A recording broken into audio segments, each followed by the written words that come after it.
Hello. Hello, I'm Tim. I'm a software developer, and I'm also the organizer of the video game culture track at Nine Worlds, happening in Heathrow, the 7th to the 10th of August. Partner with VideoBrains. It's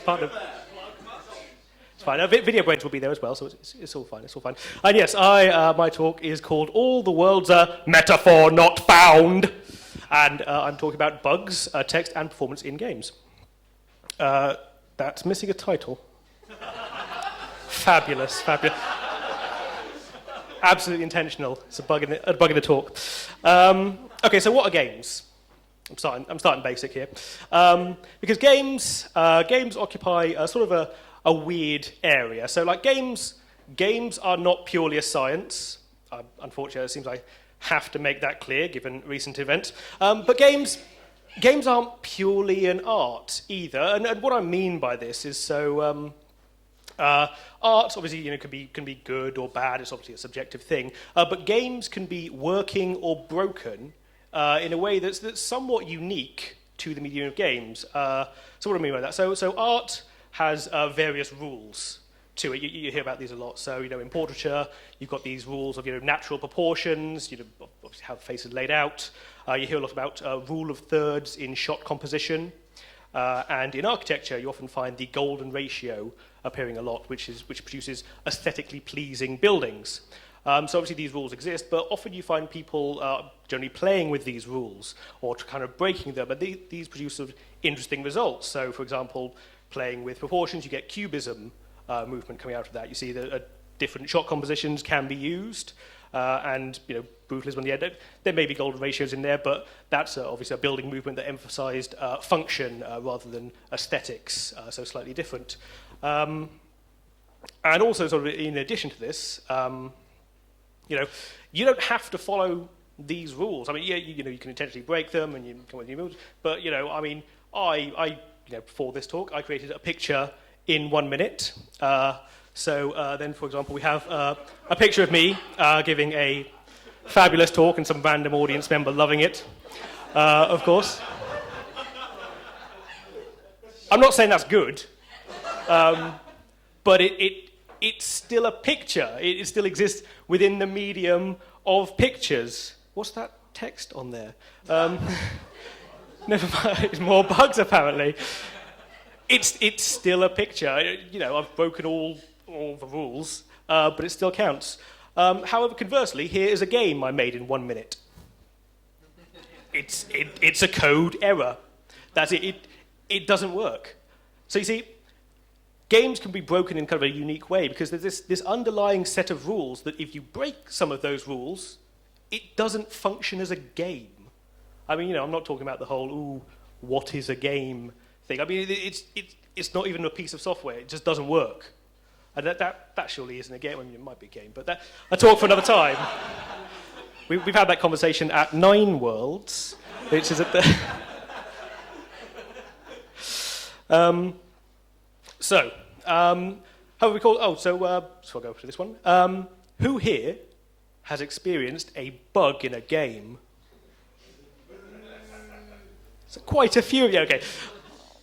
But bugs encompass a lot of different things. It's a broad category. However, there's lots of different types of bugs. So I'll try to maybe categorize a couple of these about what are bugs. So different categories of bugs, I would say. So you get your crashes to the desktop, and other things in this sort of category are erasing a save game, that kind of thing.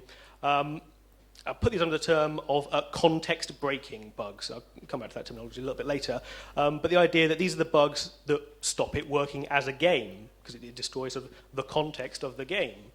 Another category in this are your graphical glitches, animation glitches, these kind of things which break your immersion of the game, or another way to put it is a revealing mistake, almost, which sort of reminds you, I'm playing a game, here is a thing that I'm meant to believe is a normal person, but their head is spinning on an axis. Normal people don't do that. It's because it's a game.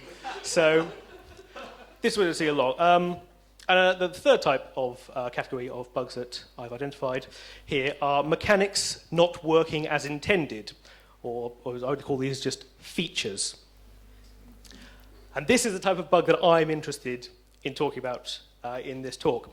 So some of this talk has evolved a little bit over the weeks or months. Part of it came from a conversation that Jenny was having on Twitter with a wonderful individual. And he asserted that a bug is an unintended consequence of sloppy programming against the intended purpose of code.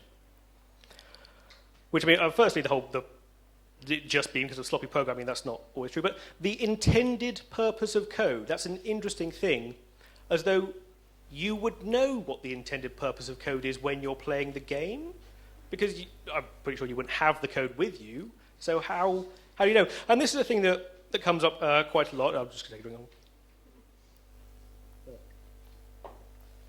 on. The phrase "working as intended." This is almost come into a bit of a joke, if anything. You see this a lot in forums. Or somebody posts a bug report, designer comes back, no, it's working as intended. I mean, working as who intended?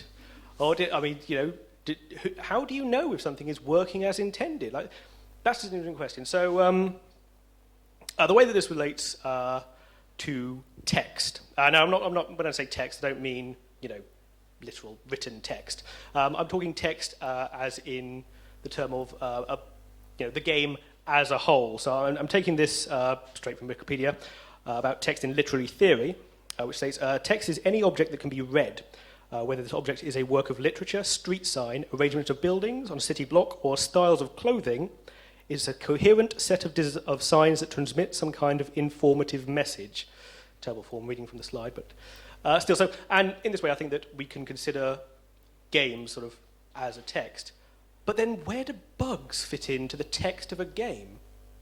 And this is why that third category of bugs, the mechanical glitches that aren't working as intended, because those bugs appear within the context of the game.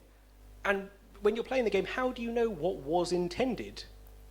I mean, that's you really don't. All you have in front of you, is the text, including, these various things.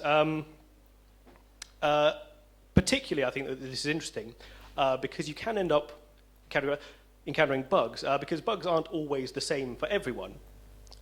Because bugs can therefore change someone's individual experience of this text.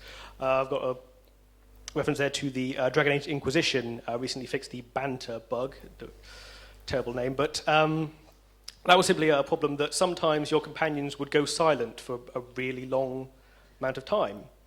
So, like, if you're playing that game and your companions just shut up, you take out this new party and they don't say anything, it's like, oh, these people must really hate each other. They're not saying anything. Oh, I won't take them out again. They're definitely not friends.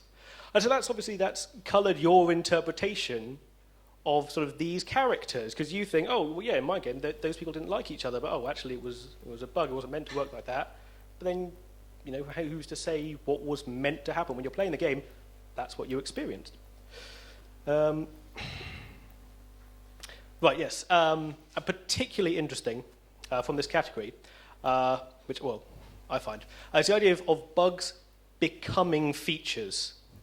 Now, this happens all the time. So we've got a couple of examples here. So things like rocket jumping in Quake. I mean, that was originally sort of an artifact. In Quake, when you used a rocket launcher, it gave a little bit of knockback and also self-damaged you. So if you were close enough to it, it knocked you back. And so people found that, if you were jumping the right way, you could give yourself a lot more knockback.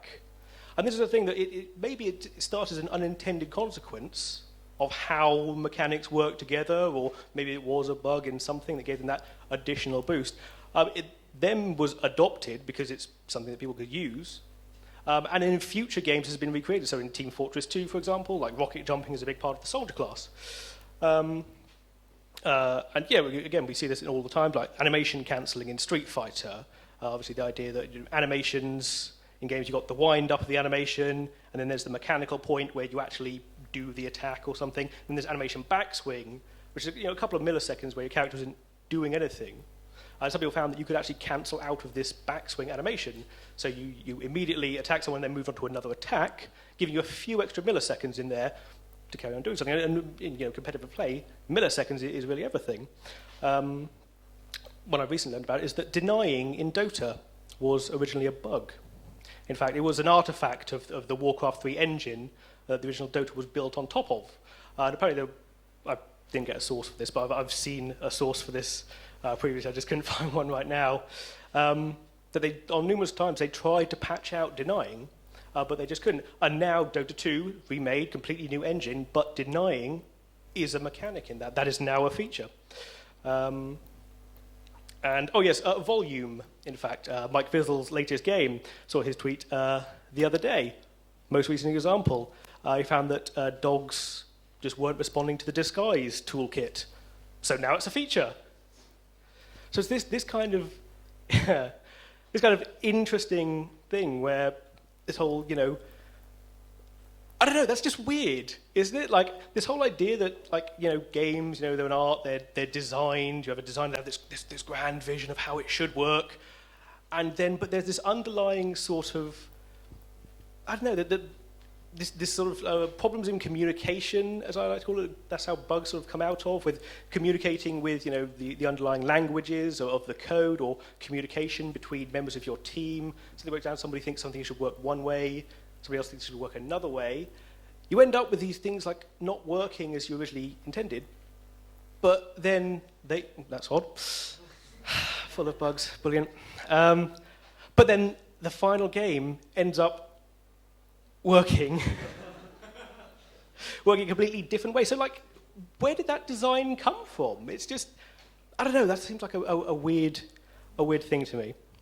Oh yeah, and obviously the idea that, if you have this weird functionality within your games, your users will find it. Because, you can't test for every eventuality, they will find it. And at the end of the day, what they have found, that is part of their experience of your text. A couple of examples there, things like in Street Fighter 2, Alpha, and Super Puzzle Fighter, a couple of ones. David Serlin has written a lot about playing to win. He was big in the Street Fighter community. So yeah, he's often talking about in competitive matches, players would find every possible advantage. And even when that looks, initially, some people might say, oh, well, you were meant to be able to pull off this combo in a certain manner when you're standing up, but I can do that if I do this certain number of moves. So, surely that's entirely valid, because you can't police someone saying that, no, that's not really how it's meant to work. But that is how it works. So, why not use every possible thing?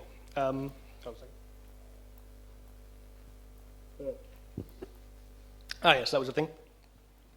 And then you get those players who seek out your bugs intentionally. So we have things like the Skyrim bug with Giant, where they hit you and you fly into the skybox. That sort of thing. Or people adding in bugs intentionally.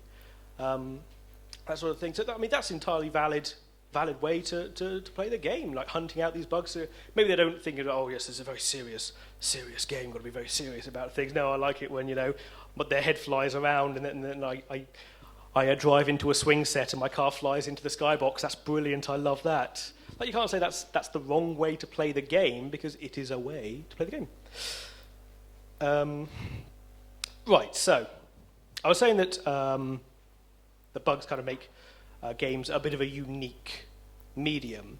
I was thinking a bit more about this. Actually, maybe there is another area where bugs kind of already appear. And this is where performance. I thought performance comes into it. So things like in theatre, or live performance, this idea that someone could do something, which would then change someone's experience of, the theatre piece or the performance, which may not apply to everybody who always sees that performance, but that would still be a valid interpretation of, what they've seen. So, I mean, my example of this took a screen grab from Hate Plus. This is one of the characters is an actress, and she's talking about a point where she messes up one of her lines on stage. Oh, it's terrible. I said something wrong, and I completely changed the meaning of a scene. So anyone who had been watching that play that night, to them, they think, oh yeah, this is interesting. Oh man, that last scene, that didn't fit with the rest of the play. No, this is a really bad play, and that. So, in that sense, I was saying that, maybe you could have bugs in live performance. And so, what's maybe the consequence of that? I suppose I'll bring on to some conclusions now of this. This idea that maybe games share a lot more with live performances. And what does that say about the role of the player? Because a lot of like AAA games in particular, they tend to treat players like movie audiences. Like you're there, you're going to sit and you're going to watch what I show you, and that's it. But even then, like players still have, because it's a game, you have some sort of interaction with it. I'd say it's more akin to something like a live theatre piece, where you're allowed to, you can move around, you can see, even if it's like completely scripted, the whole way through, you can still, you can move around, you can interact with different actors at different times, you still have some control over it. And, in this way, if bugs are, part of the text, then surely the players have some, agency in crafting that text. They can seek out bugs, they can make bugs happen. So therefore, players have a bit different role than just obviously a passive audience who just sits there and consumes it. But yeah, so other conclusions from this. Similar to Ben Merthick, I think maybe we should have some more subjective criticism of these things. Acknowledge that, rather than thinking, oh, is this a bug? Did they mean to this to happen? Well, I'd say it doesn't matter if they meant for this to happen. This is what happened. This is what you saw of the game. I mean, and in this sense, if I... Hold on a second.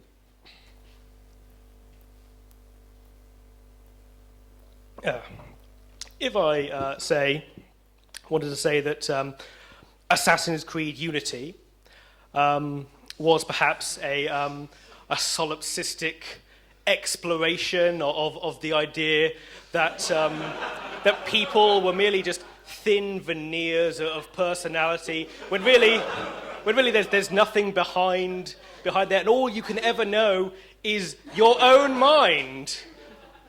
Well, I mean, you can't say that that's wrong. I mean, you could say, oh, but nothing else in the game agrees with this, or these other points counteract that. But you can't just say, well, no, they didn't mean for people's faces to fly off. I mean, you can, but why would you settle for, no, they didn't mean for that to happen, that's just silly. It's in the game, surely it's part of the text. And therefore, shouldn't it be fair game for criticism?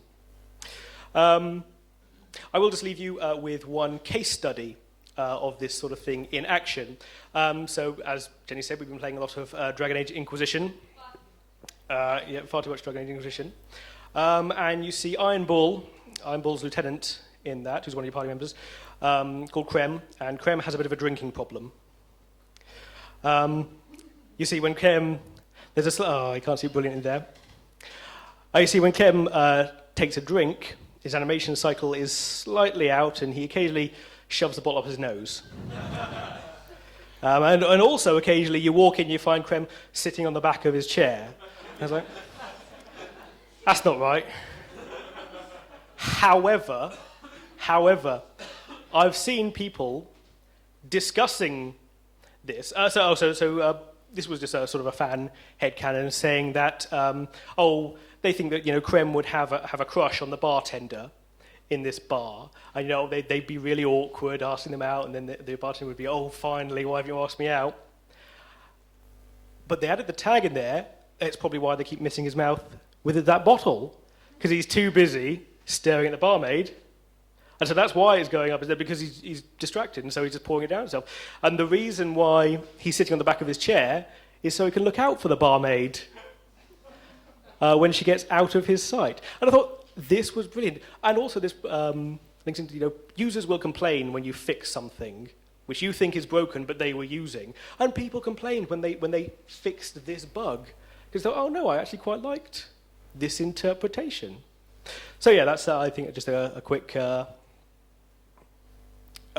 study of this sort of thing in action. And then I'll just leave you with a couple of images of various glitches I've had. I rather like that disco mode in that's Shadow of Mordor, actually. With just everything you see in Wraith mode has laser colours on it, which is... Exactly. That would have been so much... What's the fabulous hair glitch? Fabulous hair, that is Unity. Again. Yeah, I think that would have been brilliant. Having oh yeah, crazy rave wraith. That would have been brilliant. Yes. Does anybody have any questions? Your hand up was first there.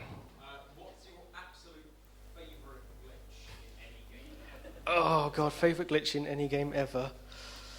I should have known that was coming. What's my favourite glitch? I don't know. What has the best headcanon associated? Best headcanon. I don't know. I still really like that Creme one. I really like that because Jenny initially showed me that when it was just about the drinking problem, and then when I reloaded it to get screen grabs, they'd added another page. All of those drawings were by the same user. And they'd added that one at the bottom as to why they're also sitting on the back of the chair and with a little cartoon of them watching out for her, and someone's being a bit mean to the barmaid, and Creme gets up to go and break his teeth. So that's. So that I think that's a particularly nice interpretation. Any? Yeah. So in the original Pokemon games, right, on the Game Boy, you can exploit them so that you can basically write whatever you want. So you can. Yes, I've seen that. The other day where they started playing like streaming Twitch comments on the original. Streaming Twitch when it's on Pokemon. That's brilliant. Technically that's a bug, but they've actually rewritten a whole other game underneath the game that was already written there. So what do you think about that? What do I think of that? Do I think it's valid to criticise Pokemon as a programming language? Is that what you're asking? It's kind of the IDE. It's still. Yeah. Okay. Pokemon as an IDE to give access to the language that it is built on. Yes. I think it's actually a rather unintuitive IDE. I don't like its supportive comments and all that faffing about with people kept trying to attack me as I was trying to debug. So no, I don't think it's a very good IDE. Pokemon on the Game Boy is not a good IDE. I'm going to say this side. So, I had an experience in Skyrim, which I'm sure everyone's had a book in Skyrim. It's been hilarious in some way. Dragons flying backwards is one of my favourites. But, so, my guy was good at conjuration. And you do the final conjuration, not quite sure if anyone here knows it, but you summon a Daedra at the magic school they held there. I've probably forgotten what it's called. But it bugged out in the way that this Daedra just used to casually walk around. Now, as most people know, one of the problems with that magic school you had in Skyrim is that it got attacked by dragons almost every single time you visited. But what was hilarious about every time I visited was that it got attacked by this dragon, and there was a Daedric dude on the top floor who was attacking you as well, and everyone else.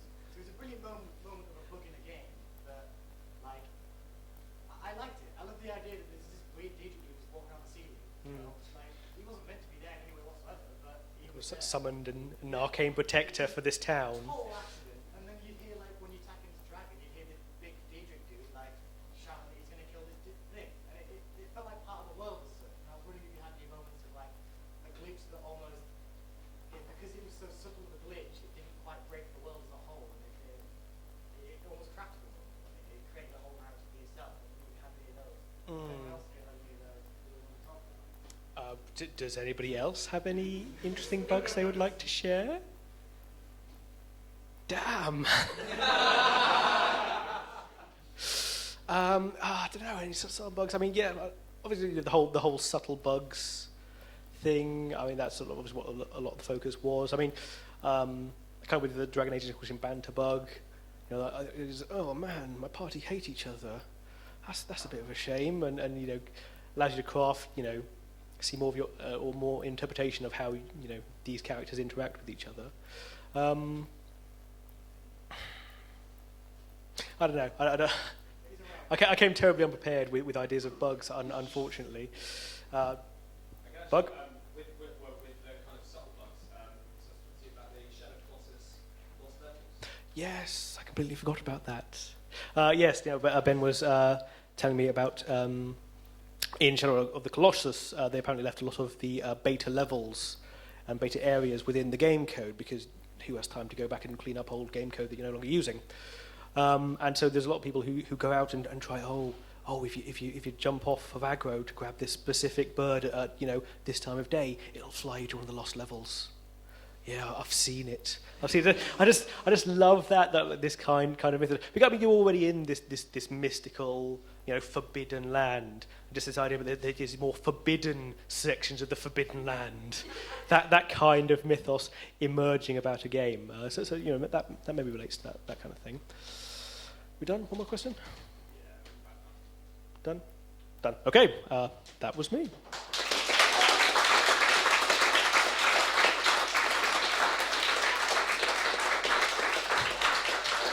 You want to keep applauding, I'm just going to stay here, that's fine. 9 Worlds, 7th to the 10th of August.